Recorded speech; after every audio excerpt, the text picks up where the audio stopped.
Okay. Okay, mga kabunyog, mga kababayan. Magandang araw sa inyong lahat. Ito yung inaabang-abangan ng marami sa atin. Ang isang dahilan po niyan, kasi wala tayong among sinasamba. Kaya nga, kaya nga maraming nagtataka sa atin eh. Ano ka ba talaga, Inso? Maka-Marcos ka ba o maka-Duterte? Sabi ko, pasensya na. Wala. Hindi tayo maka-Duterte, hindi tayo maka-Marcos, tayo ay makabayan. Para sa bayan. Kaya nga nitong nakaraang mga araw, may mga nagre-react sa atin. Bakit hindi mo ba, Attorney Enzo, tinatantanan ng mga Duterte? Lagi na lang Duterte ang topic nyo. Ay yun yung mga matitingkad na issue nung nakaraang mga araw eh. Duterte, Kibuloy, hindi talaga natin tatantanan yan. China, Pero kapag ang Marcos, Romualdez ay mayroon din namang mga issue na dapat din nating pag-usapan, hindi rin natin paliligtasin yan. Tulad nito, 3 billion pesos sa 3 kilometers na kalsada. Grabe. Grabe. Ito naman ngayon ang lumalabas sa social media na matinding issue naman. Ang tinatamaan naman dito, ang inaatake naman ito namang si Martin Romualdez na speaker ng Kamara. Bakit? Bakit si Romualdez? Ay kasi ang kalsadang ito ay doon sa diversion road ng Leyte. Ako po napunta na ako sa lugar na yan. Yung pong Cluban City papunta ng Palo Leyte, ay mayroon ano po yan matraffic na diyan. Kaya ang ginawa nila, nag-construct ng diversion road. Tama naman. Tama naman. Tama lang po na magkaroon ng diversion road para hindi na magsiksikan doon sa main road, yung dating daan ng mula Cluban City to Palo Leyte. Kaya ngayon, gumawa ng diversion road. Kaya lang, maganda yung proyekto, kailangan naman talaga yan ng mamamayan ng Leyte, pero ang problema, ang mahal naman. 3 bilyong pesos, 3 billion pesos sa 3 kilometers na diversion road. Bakit si Romualdez ang naano dito? Kasi alam naman natin, ang Leyte, Romualdez yan yung kluban. At saka, speaker siya ng Kamara. Hindi malayo na madawit ang pangalan dito ni Martin Romualdez. Pero hindi natin alam kung kanya nga bang proyekto ito. Hindi pa po natin alam yan. Pero nung nung nakita natin ito, ganito yung balita niyan mga kabunyog. Ito yung balita niyan. Ayan Cluban Palo Diversion Road gets 400 million initial funding. Pero yung sinasabing 400 million pesos nung ano pa lang yan, April 17, 2023. Ay taon-taon linalagyan yan ng funding. Halimbawa, nung unang funding niyan, 400 million, sunod siguro 1 billion naman.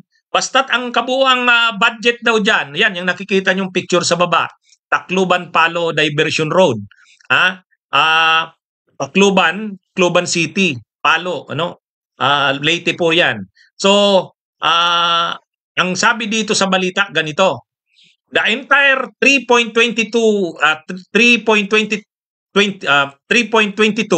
kilometer road stretch needs 3.5 billion pesos, which is higher than the 2.7 billion pesos originally proposed fund because of needed realignments. So yan talaga yung budget, 3.5 billion, ang haba niya 3.22 kilometers. Yan po ay ayon sa balita ng Philippine News Agency.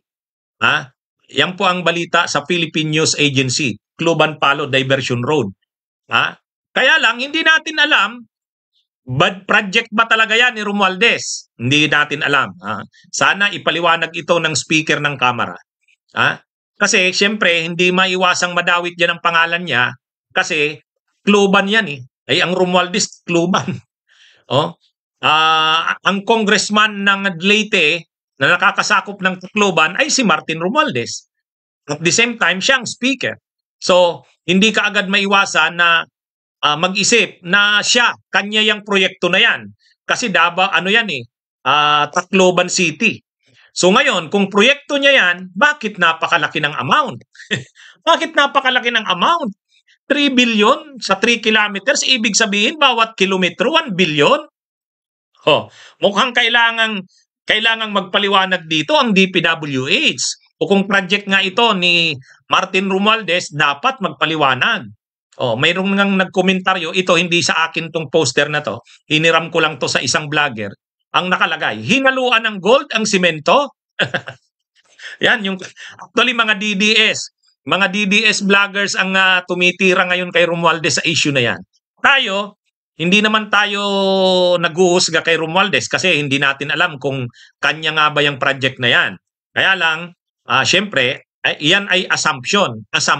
Ina-assume natin na kanya yung project. Bakit? Ay kasi kluban nga yan eh.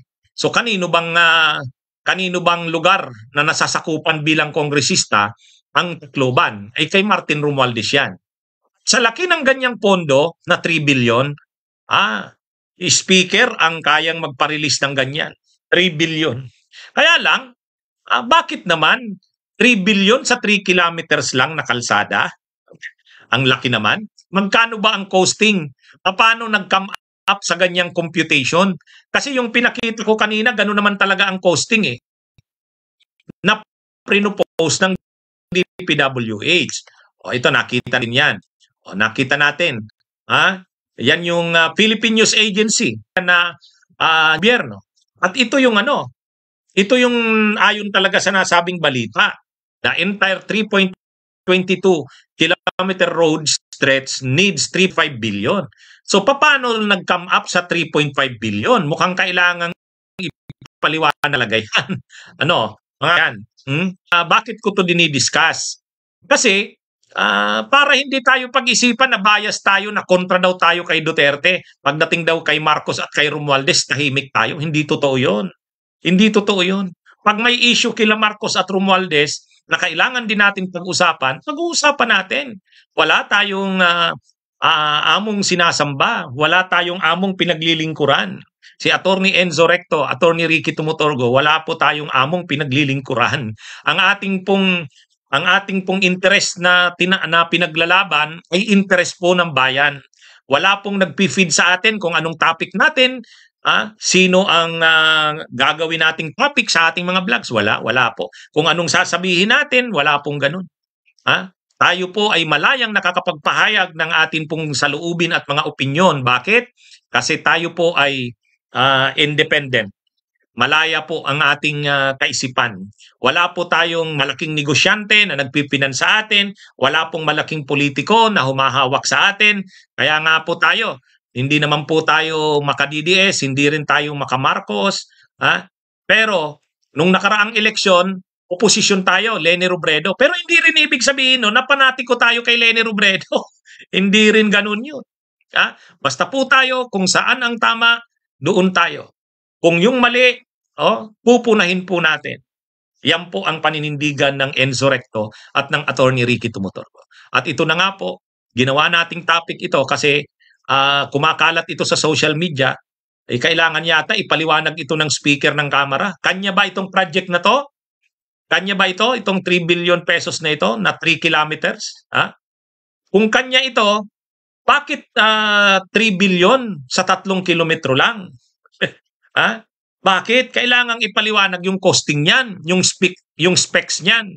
Kasi may specifications yan. Baka naman mayroong mga features siyang kalsada na yan na naiiba sa ibang kalsada. Hindi naman siguro totoo yung patama ng mga DDS na hinaluan daw ng gold ang simento. Hindi sa atin galing yan. Sa mga DDS yan. Pero kailangan magpaliwanag. Ano ba ang features o ano ba ang included diyan? Kasama diyan. Baka mayroon namang bahagi iyan na hindi lang road. Hindi lang kalsada ang kinonstruct. Baka sa costing may sinama na rin. Hindi natin alam kung ano. So binibigay natin ang benefit of the doubt sa kanila. So kung kay Speaker Martin Romualdez yan, dapat siguro magpahayag siya niyan. Kanya ba yan? At kung kanya yan, bakit ganun kalaki? 3 billion pesos sa 3 kilometers na diversion road? Yan. Okay. Sige mga kabunyog, mga kababayan. Bunyog, bunyog, halikan na kasama ka. Bunyog, Kapag buklod ay may pag-asa, Luzon, Visayas, Mindanao, isa ang pananaw. Sa bagong Pilipinas ang bunyog isisigaw. Bunyog